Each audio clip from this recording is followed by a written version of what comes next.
હાય, મિર્ચીથી હું છું આરજે ઉર્વી અને આજના સ્પેશિયલ હેલ્થ સેગમેન્ટમાં આપણે ઓબેસિટી આના વિશે વાત કરવાના છીએ. હવે ઓબેસિટીની સાથે ડાયાબિટીઝ અને આના જેવા ઘણા બધા ડિઝીઝીસ પણ રિલેટેડ છે.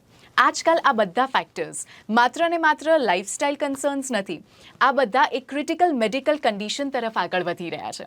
આના જ વિશે ડિટેલમાં વાત કરવા માટે મારી જોડે સ્ટુડિયોમાં છે ડૉક્ટર દિગ્વિજયસિંહ બેદી, કે જેઓ વર્ષોનો અનુભવ ધરાવે છે બેરિયાટ્રિક, લેપ્રોસ્કોપિક અને metabolic સર્જરીમાં.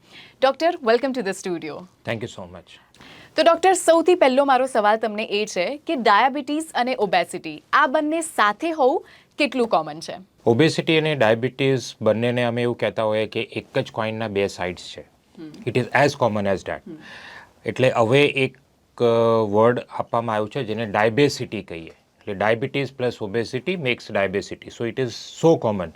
So almost you will find 40 to 50% of obese persons are either frank diabetic અથવા એ લોકો પ્રી ડાયાબિટિક છે. એટલે ડાયાબિટીસ થવાની પૂરેપૂરી ચાન્સીસ છે એમને આમ. So it's very common to have both the things together. Okay, તો ડૉક્ટર, ઓબેસિટીથી ડાયાબિટીસ સિવાય બીજા કયા કયા ડિઝીઝીસ થઈ શકે છે? ઓબેસિટી ઇટસેલ્ફ એક પ્રોબ્લેમ છે, પણ એની સાથે there is group of diseases. એટલે તમે ઉપરથી લઈ નીચે સુધી જુઓ તો બધી જ જગ્યા. સો સમથિંગ લાઇક સ્લીપ એપનિયાસ છે, બ્લડ પ્રેશર છે, કાર્ડિયક પ્રોબ્લેમ્સ છે, પીસીઓડીઝ છે, ઇનફર્ટિલિટીઝ છે, રેસ્પિરેટરી પ્રોબ્લેમ્સ છે, ઘણા બધા પ્રકારના કેન્સર્સ છે જે ઓબેસિટીના લીધે વધારે થતા હોય છે. સો બેસિકલી એવું છે કે the list is very long.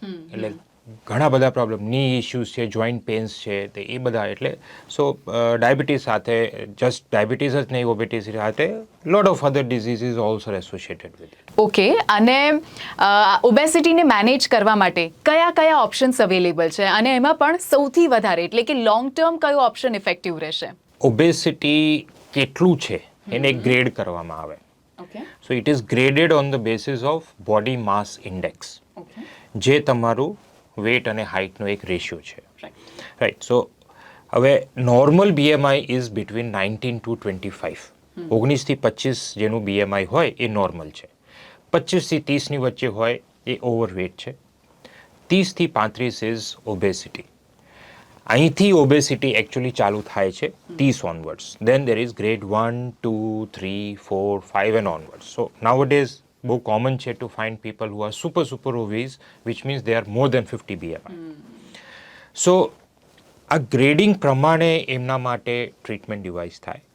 But broadly speaking એવું છે ટુ સ્ટાર્ટ વિથ, જે લોકોનું ઇનિશિયલ ઓવરવેટ સ્ટેજ પર છે, તો obviously diet and exercise works the best. એનાથી ઉપર બીએમઆઈમાં આપણે જઈએ, ગ્રેડિંગ આપણું વધે, તો આજકાલ ઘણા બધા પ્રકારના medicines and injections are available now which can be added on to diet and exercise. તો તમને હજુ બેનિફિટ વધારે મળે. And somebody who has crossed more than 40 BMI અને એને બીજા બધા પ્રોબ્લેમો પણ હવે આવવા માંડ્યા હોય, in that case surgery is the option. Right. Long term બેનિફિટનું એવું છે કે I always tell my patient કે તમારે એ વસ્તુ લેવાની જે તમે આજીવન કરવા તૈયારી રાખતા હો. So it is not something on a short term base કે તમે મહિના 2 મહિના ડાયટ એક્સરસાઇઝ કર્યું ને બધું અને then you leave it. So it doesn't work like that. You have to keep doing it almost for life time. So whenever you pick up something જેને તમે લાંબા ડ્યુરેશન માટે કરતા હો, તો you get more sustained effect of all these things. Data એવું કહે છે કે surgery has the best long term results. કારણ કે surgery is a stronger option. But of course surgery is not an option for everybody. બધાને આપણે કંઈ surgery advice નથી જ કરતા, જેમ મેં કીધું according to the stage of obesity. But yes, the results of surgery are the best. Alright, તમે આજે સર્જરીઝ વિશે કીધું, બેરિયાટ્રિક સર્જરી છે કે પછી મેટાબોલિક સર્જરી છે, એક કોમન મેન આને કેવી રીતે ઇઝી લેંગ્વેજમાં સમજી શકે? Yeah, so good thing you brought up this point. Basically, bariatric અને metabolic surgery જે છે એ દૂરબીન કે લેપ્રોસ્કોપ કે કી હોલથી થતી સર્જરી છે, જેની અંદર આપણે જીઆઈ ટ્રેક અથવા આપણે જે આંતરડાનો ભાગ ને હોજરીનો ભાગ હોય છે એમાં આપણે સર્જરી કરીને અમુક હોર્મોનલ ચેન્જીસ એવા લાવીએ છીએ કે જેથી કરીને પેશન્ટ સ્ટાર્ટ્સ ટુ મેટાબોલાઇઝ અથવા એમની પોતાની અંદરની ચરબીને યુઝ કરતા થઈ જાય અને એ રીતે પેશન્ટને ગ્રેજ્યુઅલ વેટ લોસ મળે. Okay so that is what is actually bariatric surgery. હવે metabolic surgery is more specific surgery કે જેની અંદર આપણે એમ કહીએ કે જે કાર્ડિયો મેટાબોલિક પ્રોબ્લેમ્સ છે, જેમ કે હાર્ટના પ્રોબ્લેમ્સ છે, ડાયાબિટીસ છે, એવા પ્રોબ્લેમ માટે એક્સક્લુઝિવલી કરવામાં આવેલી સર્જરીને આપણે મેટાબોલિક સર્જરી કહીએ. Okay Right. And how are these surgeries helpful? So જે બેરિયાટ્રિક સર્જરી છે it helps to reduce weight, વજન ઘટાડવામાં આપણને મદદ કરે. People who are struggling to lose weight, એની જોડે ઘણા બધા પ્રોબ્લેમ્સ પેશન્ટ્સને હોય છે, તો જેમ વેટ લોસ થાય તેમ એમને એ પ્રોબ્લેમ્સ પણ જોડે ઠીક થઈ જાય. મેટાબોલિક સર્જરી જેમ મેં કીધું કે it is specifically for cardio metabolic problems, કે જેના માટે ઘણી વખત એવું છે કે પેશન્ટ ઓબીસ નથી હોતું પણ એમને કાર્ડિયો મેટાબોલિક ઇશ્યુઝ છે, જેમ કે diabetes. So a non obese also can be diabetic. તો હવે આપણે એવું કંઈ કરી શકીએ છીએ જેનાથી આ ડાયાબિટીસ ટોટલી જઈ શકે, એમને એ નાબૂદ થઈ શકે. So those specific surgeries are called metabolic surgery. તો ડોક્ટર, ક્યારે કોઈ પેશન્ટ ક્વોલિફાઈ થાય છે ટુ અંડરગો ધીસ સર્જરી? તો આના માટે બહુ ક્લિયર ગાઈડલાઇન્સ છે કે anybody who is above 40 BMI, એટલે 40થી ઉપર આપણું BMI હોય અને આપણને કોઈ જ જોડેના પ્રોબ્લેમ્સ ના હોય કે કોમોર્બિડિટીઝ આપણે કહીએ એવું કશું ના હોય, પણ 40થી ઉપર BMI હોય અથવા આપણું BMI 35થી ઉપર છે અને આપણને મેજર કોમોર્બિડિટીઝ છે, જેમ કે ડાયાબિટીસ છે, હાર્ટના ઇશ્યુઝ છે, સ્લીપ એપનિયા છે, તો આપણે ક્વોલિફાય થઈએ છીએ આ પ્રોસિજર માટે. ઓકે, તો ડોક્ટર, આ સર્જરી કેટલી સેફ છે અને આની જોડે કયા કયા રિસ્ક ફેક્ટર્સ જોડાયેલા છે? સો રિસ્ક ફેક્ટર એવું છે કે સપોઝ હું તમને કમ્પેરિઝન કરું તો આપણે દૂરબીનથી પિત્તાશયની પથરીનું ઓપરેશન કરાવતા હોઈએ તો it is a very common operation now. તો એમાં જેટલો રિસ્ક છે એટલો જ રિસ્ક એક બેરિયાટ્રિક પ્રોસિજરમાં છે. પણ આ પેશન્ટ્સ થોડાક અલગ હોય છે, એમને ઘણા બધા બીજા પ્રોબ્લેમ્સ એસોસિએટેડ જોડે હોય છે. સો સર્જરીથી પહેલાં એમના ઘણા બધા ટેસ્ટ થતા હોય છે to assess every system of their body. અને જોડે એ છે કે પેશન્ટને એક પ્રી સર્જરી ડાયટ પર મૂકવામાં આવે છે એક સ્પેસિફિક પીરિયડ ઓફ ટાઈમ માટે. This is just to prepare the patient for surgery. તો એ રીતે ઓપ્ટિમાઇઝ કરીને પછી કરવામાં આવેલી surgery is very safe. So as I said, it is the complication rates કે એના જે સાઇડ ઇફેક્ટ જે બી આપણે વાત કરી, it is as good as doing a gall bladder surgery. તો it's a very safe surgery now. તો doctor, આ જે સર્જરીઝ છે, મેટાબોલિક સર્જરી છે કે બેરિયાટ્રિક સર્જરી છે, એ હેલ્પફુલ કેવી રીતે થઈ શકે? Right. So as we said કે ઓબેસિટી એ એકલું ડિઝીઝ નથી, પણ એની સાથે જોડાયેલા ઘણા બધા ડિઝીઝ છે. સો જ્યારે અમે બેરિયાટ્રિક સર્જરીની વાત કરીએ, એકચ્યુઅલી અમે ખાલી વેટ લોસની વાત નથી કરતા, પણ એની જોડેના જેટલા પ્રોબ્લેમ્સ છે, જેમ કે પેશન્ટ્સને ડાયાબિટીસ છે, પેશન્ટ્સને બ્લડ પ્રેશર છે, સ્લીપ એપનિયા છે, હોર્મોન્સ ડિરેન્જ હોવાના લીધે એ લોકોને ઇનફર્ટિલિટી છે, બાળક નથી થતું. સો આ બધા ઇશ્યુઝ જે હોર્મોન બેઝ ઇશ્યુઝ છે એ પણ જોડે ઠીક થઈ જાય. સો આપણે bariatric surgery not just for weight loss, પણ એની સાથેના પ્રોબ્લેમ્સ જે એસોસિએટેડ છે, આ મેજર પ્રોબ્લેમ્સ, એ પણ ઠીક થઈ જાય છે. સો that is how V benefit the patient. Right. તો ડૉક્ટર, ઘણીવાર જ્યારે કોઈ ફિલ્મ સ્ટાર્સ, કોઈ ડિરેક્ટર્સ અહીંયા આવ્યા હોય તો અમે આ સવાલ પૂછતા હોઈએ છીએ કે જ્યારે ફિલ્મ રિલીઝ થવાની હોય તો એ દિવસની સવાર કેવી હોય છે, ત્યારે શું ફીલ થતું હોય છે? Now when it comes to this, જ્યારે સર્જરી થવાની હોય એ દિવસે કઈ કઈ બાબતોનું ધ્યાન રાખવાનું હોય છે અને એ દિવસ કેવો હોય છે? સો એવું છે કે અમે ઓપરેશન થિયેટર ડેલી જઈએ, એટલે for us it's pretty routine, પણ પેશન્ટ માટે it's always a big decision. Surgery is always a big decision. Apprehension હોય છે, એન્ઝાઇટી પણ હોય છે, which we definitely try to calm them down about. પણ પેશન્ટ સવારથી કશું ખાધા પીધા વગરના હોય છે અને યુઝલી અર્લી મોર્નિંગ સર્જરીઝ આ હોય છે. So the patient is usually wheeled in directly in to the operation theatres. અને સર્જરીથી એક દિવસ પહેલાં સુધી બધું પ્રિપેરેશન, એઝ વી સેડ કે પ્રી સર્જરી પ્રિપેરેશન તો પહેલાંથી જ શરૂ થઈ જતી હોય છે. So on the day of surgery we just wheel them in, and એક વખત એમને એનેસ્થેસિયા અપાઈ જાય, then we do the procedure. So procedure usually last about 1.5 hours at max. અને 1.5 કલાક પછી most of the instances patient રિકવરીમાં shift થાય અને પછી once the patient is absolutely settle, we shift them to the rooms. So this is what is on the day of surgery. But yes, it's a big day for them. All right. તો એકવાર આ surgery થઈ જાય પછી એક એવો ડર પણ હોઈ શકે ઘણા બધા લોકોના મનમાં કે શું ફરીથી વેટ ગેઇન થઈ જશે ક્યાં સુધી એ હેલ્ધી સ્ટ્રક્ચરમાં રહી શકશે? રાઈટ. સો સર્જરી કરવી, જેમ મેં કીધું, એ 1.5 કલાકનું કામ છે. પર પેશન્ટની વેટ લોસ જર્ની જે બીજા દિવસથી શરૂ થવાની છે, it's from day 1 to life time. So the effect of surgery વજન ઘટાડવામાં અને ડાયાબિટીસ, બ્લડ પ્રેશર બધું ઠીક કરીને રાખવા માટે, so the effect of surgery usually last about 1.5 to 2 years. આ 1.5 થી 2 વર્ષ દરમિયાનમાં પેશન્ટ ગ્રેજ્યુઅલી વેટ લોસ કરીને એમના આઈડિયલ બોડી વેટ તરફ આવતા હોય છે. બટ ઇમ્પોર્ટન્ટ થિંગ શું છે કે આ 1.5 વર્ષમાં patient has to kind of આપણે રીસેટ બટન દબાઈએ કમ્પ્યુટર્સ પર, એવું છે કે you press reset button so that everything starts from day 1 afresh, અને આપણે જે કંઈ બધા મિસ્ટેક્સ પાસ્ટમાં કર્યા હોય એ રિપીટ ન કરવાનું એક આપણે પેલું એ કરીને ચાલતા હોઈએ. સો ધીમે ધીમે આપણે ટેવાઈ જઈએ કે okay, this is how we got to it. આ લાઈફસ્ટાઈલમાં આ બધા ચેન્જીસ કરવા જ પડશે, આપણે થોડું ઘણું એક્સરસાઇઝ આપણા રૂટીનમાં લેવો જ પડશે. So it's not easy. So old habits die hard. તો જે જૂના બધા હેબિટ્સ છે સડનલી તો ઓવરનાઇટ ચેન્જ નથી જ થતા. પણ જેમ પેશન્ટ પોતાને જોવે છે કે ભાઈ આ મહિનામાં I lost 6-7 kgs, so they feel so good and they are motivated to do better. તો નેક્સ્ટ મંથમાં દે વોન્ટ કે okay doctor tell us what more we can do, કે ભાઈ અમને આ થાય. So it's very motivational for them. They start to get lot of compliments, જૂના jeans કપડાં આવવા માંડે. So that's a big thing. Apart from the fact કે એમને હવે બીપી કંટ્રોલ થઈ રહ્યું છે, ડાયાબિટીસ કંટ્રોલ થઈ રહ્યું છે.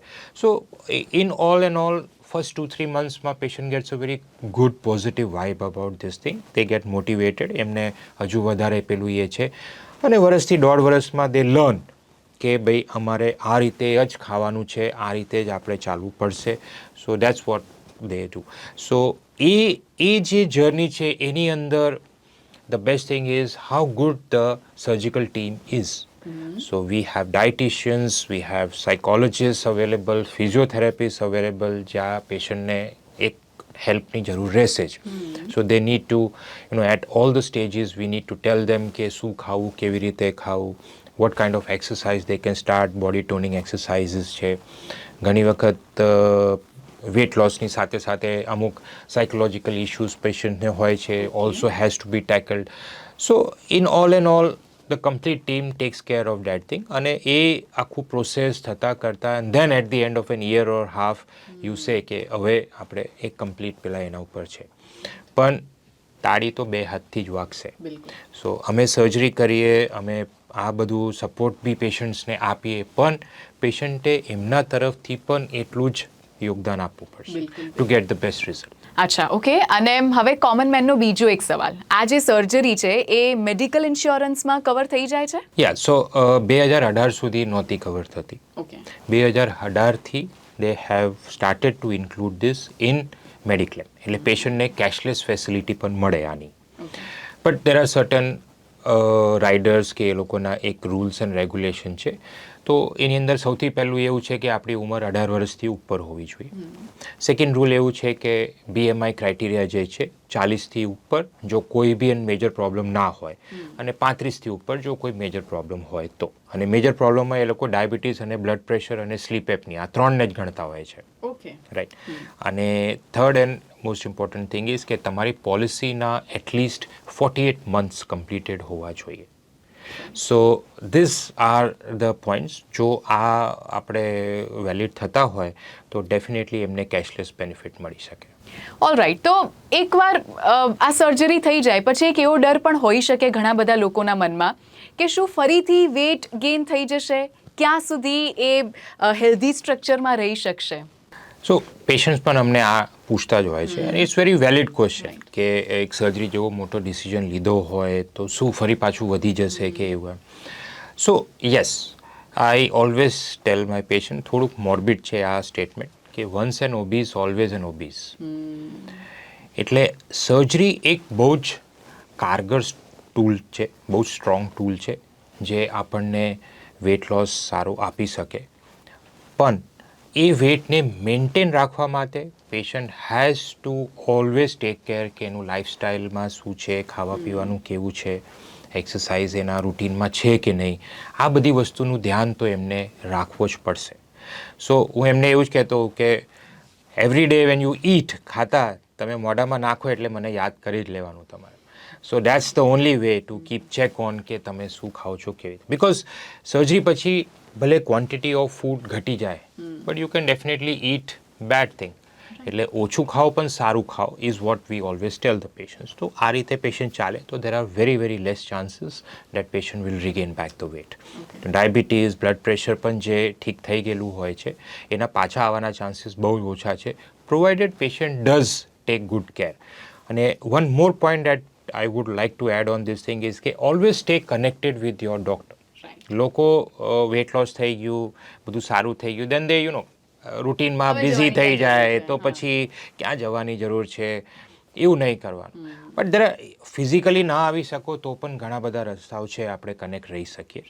સો we have lot of support group meets that we have on regular basis in all the cities. So they can all join us. તો એમાં નવા જૂના પેશન્ટ્સ હોય એકબીજા સાથે એક્સપિરિયન્સ શેરિંગ કરે એ લોકો. સો that's a good motivation four everyone. So stay connected with your team. તો એવું જોવામાં આવ્યું છે કે તમે જેટલું સારી રીતે તમારા ડૉક્ટર સાથે કનેક્ટેડ રહો છો એટલું સારું ને લોંગ ટર્મ બેનિફિટ તમને રહે. All right. તો કોઈ એવા કિસ્સાઓ જે તમને યાદ આવતા હોય જે તમારા પેશન્ટના હોય તમારા દિલથી બહુ જ નજીક હોય એ તમે વ્યુઅર્સ સાથે શેર કરશો? સો આમ તો every patient has left or taught us something. કંઈક ને કંઈક અમને શીખવાડીને જ ગયા છે એ બધા જ patient. So let me tell you they are very special patients in the sense કે આપણે ઓબેસિટીને ખાલી એવું લઈએ છીએ કે ઠીક છે એક ઓબીસ પર્સન છે એને આ પ્રોબ્લેમ્સ છે but actually speaking almost 90% of obese patients suffer from psychological issues અને એની અંદર સૌથી વધારે છે inferiority complex. They always feel કે હું બાકી કરતાં અલગ છું. They face lot of problems.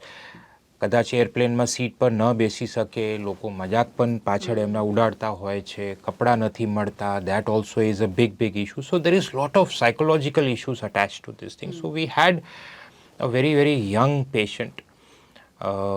હજુ તો સ્કૂલ ગોઈંગ જ હતી and she was facing this problem to the extent કે એ સ્કૂલે જવાનું એને બંધ કરી દીધું કે મારે નથી જવું કારણ કે છોકરાઓ મને ખીજવે છે. So she would not go. પેરેન્ટ્સે ઘણો ટ્રાય કર્યો પ્રિન્સિપલ ટીચર્સ બધાને મળ્યા. They also try to help but it was ingrained in to her કે નહીં હવે મારાથી સ્કૂલે તો મારે નથી જ જવું. દેન સાયકોલોજીકલ ઇવેલ્યુએશન થયું and they found that obesity her on body જે એને નથી ગમતું was the basic reason. And then after proper evaluation we operated her. She lost good weight. And today I can tell you she has done her engineering and she is a very successful person now. So that's the kind of difference it makes. તમારા સાઇક ઉપર તમારા motivational એના ઉપર આનો બહુ જ મોટો એ હોય છે. અને another story that I can really share is that one of my patient had a divorce. એને મેરેજથી ડાયવોર્સ થયો ફોર કે she was infertile. એના હોર્મોનલ ઇશ્યુઝના લીધે બાળક નહોતું થતું. 6 થી 7 વર્ષ મેરેજના થયા. So the husband decided to divorce her. Divorce થયા. She remarried to another person who was very kind. એમના ઘરના લોકો એ કીધું કે લેટ સોલ્વ ધીસ પ્રોબ્લેમ શું છે શું નહીં અને બધું જગ્યા જઈને ફરીને પછી then they finally found that probably bariatric surgery can help them. એ પહેલાં એ લોકોએ IVF ને બધું ટ્રાય કર્યું but it was not working. So we did the surgery અને સર્જરી પછી she lost good weight, her menstrual cycle became more regular and today she is a proud mother of 2 kids. Beautiful. So when I see her I really feel that she is a very strong lady કે જેને પહેલા સેટબેકથી બેસીને કોઈ એવો પગલો નથી લીધો. and I really praise her present husband કે જેને he tried to હિંમત આપી સપોર્ટ રહ્યો એમને. So family support is very important in this thing. So there are stories that we can go on and on, but these are 2 things where I really feel કે obesity એ ખાલી એમનું શું કે બહારનું દેખાવો નથી બદલ્યો પણ it was a game changer for them. So I think that's a big thing. All right. And at the end તમે બધા વ્યુઅર્સને તમારા તરફથી શું મેસેજ આપશો? Yeah, so all I can say is અમે એવું કહેતા હોઈએ કે આજકાલનું જે એન્વાયરમેન્ટ છે ને that is obesogenic in the sense કે તમે જ્યાં જાઓ ત્યાં તમારે ખાલી ખાવા પીવાનું જ દેખાતું હોય છે. So key word is moderation. એટલે તમે લિમિટમાં રહીને બધું કરો તો ઠીક છે. The day you cross the limit then the problem starts. અને સેકન્ડ વસ્તુ એ છે કે આઈ થિંક હવે જે સૌથી મોટો પ્રોબ્લેમ છે એ છે childhood obesity. So we should try to just tech care કે આપણા છોકરાઓ પણ એ વસ્તુ પર ન જાય. સો યુ કાન્ટ સ્ટોપ ધેમ. તમે જંક ફૂડ કે બહાર બર્ગર્સ કે પિઝાઝ ખાવાથી નથી જ રોકી શકવાના. બટ તમે અગેન એમને એક લિમિટમાં કરી શકો, ફિઝિકલ એક્ટિવિટી વધારી શકો, મોબાઈલ ફોન્સ થોડાક ઓછા રાખીને ફિઝિકલ સ્પોર્ટ્સ ને એ બધામાં એમને વધારે ઇન્ટરેસ્ટ ડેવલપ કરાવડાવો. તો શું છે કે આગળ જતાં એમને આ ફેસ ના થાય. Because we've seen, I mean it's medically proven કે ઓબીઝ મધર જ્યારે ચાઇલ્ડને બર્થ આપે છે તો એ ચાઇલ્ડના ઓબીઝ થવાના ચાન્સીસ 200 ટાઈમ્સ મોર છે than if that child is born to a normal mother. So mother has to be healthy and the child has to be taught કે તમારે આ રીતે પેલું એ છે. So I think these are two things that I am really wanting to tell everyone કે આ બાબતે આપણે ધ્યાન આપવું જ જોઈએ. બિલકુલ. Thank you very much doctor. Thank you so much. Thank you.